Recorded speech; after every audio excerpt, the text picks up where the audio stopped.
Thanks giving రాత్రి అమెరికాలో early bird deals అంటూ పక్షులు రాకపోయినా అందరం ఎగిరిపోతాం. మనం మాత్రం లెట్ దెమ్ ఫ్లై, మనం మార్నింగ్లో చూద్దాం, మార్నింగ్ కామ్గా వెళ్దామని ప్లానింగ్. కానీ స్టోర్కి చేరుకున్నాక వెంటనే ఒక పెద్ద షాక్. డోర్ ఓపెన్ చేస్తే ఒక ఎంటీ మ్యూజియం వైబ్ వచ్చేసింది.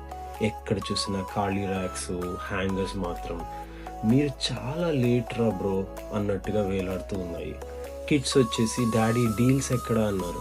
డీల్స్ ఇక ఇండియా ఫ్లైట్లో హైదరాబాద్కి వెళ్ళిపోయే బాబు అనాల్సి వచ్చింది. ఎలక్ట్రానిక్ సెక్షన్లో టీవీ ప్లేస్లో ఒక టీవీ కూడా లేదు. Only one small sticker note, better luck next year. Oil అంతా చూడగానే తెలిసింది ఇది షాపింగ్ మాల్ కాదు, ఇది ఆఫ్టర్ వార్ బ్యాటిల్ ఫీల్డ్ అన్నట్టు. సైడ్లో 2 ఎన్ఆర్ఐ అంకులు వాట్సాప్లో రూమర్స్ డిస్కస్ చేస్తూ ఏం చెప్పినా మన ఇండియన్ ఫ్రెండ్స్ మాత్రం ఐఫోన్ 10,000 రూపాయలు కానీ అంటున్నారా అన్న. ఇవన్నీ ఎక్స్ప్లెయిన్ చేస్తే ఇంకో 2 hours పడుతుంది.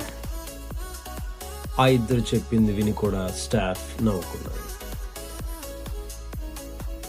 కానీ ఈ షాపింగ్ హడావుడేమో కానీ చిన్నారుల ఫ్రస్ట్రేషన్ చూస్తుంటే చాలా బాధేసింది. వాళ్ళు ఏం చేయాలో తెలియక గేమింగ్స్ ఆడుకోవడం. ఇక పెద్దవాళ్ళందరూ షాపింగ్ హడావుల్లో, డీల్స్ హడావుల్లో అండ్ వెయిటింగ్ లిస్టు, చెక్అవుట్లో బాగా వెయిట్ చేస్తుంటే కిడ్స్ ఏం చేస్తారండి, వాళ్ళ ఫ్రస్ట్రేషన్ చూసి చాలా బాధ అనిపించింది. కానీ ఏం చేస్తాం, వాళ్ళు కూడా ఎక్స్పీరియన్స్ చేయాలి కదా అనిపించింది. క్లోత్స్ సెక్షన్లో సైజెస్ చూసాం. స్మాల్ లేదు, మీడియం లేదు, లార్జ్ లేదు, ఓన్లీ XXL మాత్రమే బ్యాలెన్స్. అంత పెద్ద టీషర్ట్ చూసి కిడ్స్ డాడీ దానిలో మన ఫ్యామిలీ అందరం ఫిట్ అవ్వచ్చు అని నవ్వారు. ఎర్లీ బర్డ్ మిస్ అయ్యామేమో కానీ ఫన్ మెమరీ మాత్రం జాక్ పాట్గా దొరికింది.